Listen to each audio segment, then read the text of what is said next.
Welcome back to Coffee Talk. Grab your coffee. Join us for our talk today. Today we're going to talk about how the unexpected is going to happen whether you're prepared for it or not. Today we're going to go over 4 easy steps to be prepared for the unexpected. So take Murphy's Law to heart. Anything that can happen will happen. Will happen for sure. Experience tells us that. Now sometimes when we were younger, we might have thought, nothing bad's ever going to happen. Why should I prepare? It's not going to happen to me, or it's not going to happen to us. You know, we see bad things happen and say, oh, that won't happen to me. The first step to preparing for the unexpected is to get your head out of the sand and quit pretending that bad things don't happen in life. Because the fact of the matter is, they do. Yeah. It's just a matter of time. So you can't just pretend, I don't have to worry about that because nothing bad is ever going to happen to me. Yeah, everybody has bad experiences, bad things happen in their lifetime, and so many of them are unexpected. And you just got to, realize that at some time or another, something's going to come up unexpectedly, and it probably won't be good at times. So you have to think about, and you're not wishing it upon yourself. No. You're using wisdom to prepare. Because if bad things are going to happen, whether you're prepared or not, being prepared is very helpful in an unexpected event. No matter what happens, what unexpected event comes across your doorstep, it's going to be stressful. Yep. But it'll be way less stressful if you're somewhat prepared. Yeah. So the second thing that you need to do is to brainstorm. Think about possible scenarios that could happen that you can prepare for. For us, we live out in the country. So if there's ever a big storm where we lose electricity, and it's happened a lot, we know we could be without electricity for days Weeks. and days. This happened before. Yes. So how do we prepare for that? Well, we brainstormed. Okay, we're going to be out of electricity. What do we need to do? We have a generator so that we can keep our refrigerator and our freezer from losing our food. We have an extra source of heat because if the power goes out in the winter, we have an all-electric home, so that we would have no heat. So we got a kerosene heater so that we can keep our pipes from freezing. You got extra food in the pantry just in case, something that we can just pop open and eat real quickly. We don't have to cook or anything. We have enough usually for about a month or so. And we also bought a camp stove. Yes. If we're out for a period of time, we have a camp stove with some propane cylinders. Yes. We can cook food if we need to. So, we have water, we have food, like Keith said, we have all of this stuff on hand. And I tell you, when we got COVID a few years ago, we were sick as a dog. We were. We could not get out and go anywhere.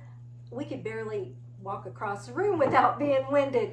So our pantry that was fully stocked came in so helpful for us because we had plenty of soup, different things that we could just heat up, make toast, whatever. We had plenty on hand to get us We didn't through. feel like eating most of the time, but when we did feel like eating, we had toast that we could have and sandwiches and stuff like that. So it was very beneficial. Well, the first step was to just acknowledge that at some point in Something's your gonna life, something's going to happen. And then the second step is to brainstorm. Think of possible scenarios that you could prepare for. And then the third step is to stock up.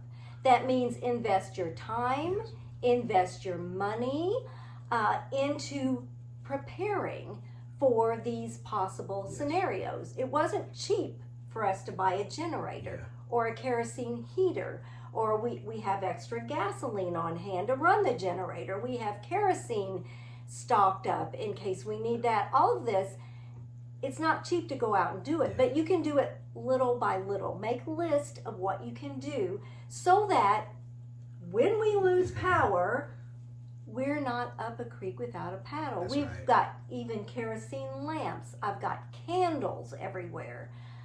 So you can absolutely do it. We lived for 9 days without electricity in January, and it was cold. But we did it. Why? Yes. How? Because we were prepared. Yes. Now I'm telling you, the cold showers were not fun, but we did it. We would we'd turn the water on and get all wet, turn it off, soak down, turn the water on, rinse it off, and then turn it off again. Fastest showers we ever took. And I would take my blow dryer to work and blow dry my hair in the bathroom. Oh, the memories. You do what you gotta do. That's right. Put my makeup on by candlelight. Those were the days. And the fourth step to being prepared for unexpected things is to get your affairs in order. Now, what do we mean by that? You need to have your wills, to have your living will, to have your power of attorneys. You need to have all of that in place, because God forbid one of us would have a stroke or a heart attack and couldn't speak for ourselves. Keith is my power of attorney. I am his power of attorney as far as our health and as far as our finances. So if one of us is unable to do it, the other one can step in. We have our living wills in place. We have our wills. We have our affairs in order as far as when we pass away, which nobody wants to think about, but everybody who lives is someday gonna pass away. So you need to think about these things. You need to be prepared, because let's just say I suddenly have a stroke and we have nothing in place, and they won't let Keith make any decision because he's not my power of attorney or my healthcare power of attorney. How hard would that be? But if we have these in place, which we do, if something terrible happens, it makes it easier. I could go in the very first day and have access to the bank, have access to Terry's information, because we have something already in place that if something, God forbid, would happen on either one of us, the other person would have immediate access to our checking account or savings account and still be paying the bills and stuff like this. So nobody likes to think that someday some unexpected thing could happen, but look at the people in Asheville, North Carolina. Oh my gosh. Who would have ever thought that a hurricane would kill thousands of people? I mean, in inland like that. I mean, it's just, you would never expect it. So we don't want to think about bad things happening, but we've lived long enough in this world to know sooner or later bad things happen. Yes. And horrible circumstances happen. So if they're going to happen, why not be as prepared as you can be? Because it's going to be stressful, but it's going to be way less stressful if you're somewhat prepared. Very, very much. If you can think of something else maybe that you can do to prepare for situations and circumstances. We don't live in a hurricane region, so we don't have to prep like people in Florida do, but we live where we get tornadoes a lot, where we lose power a lot.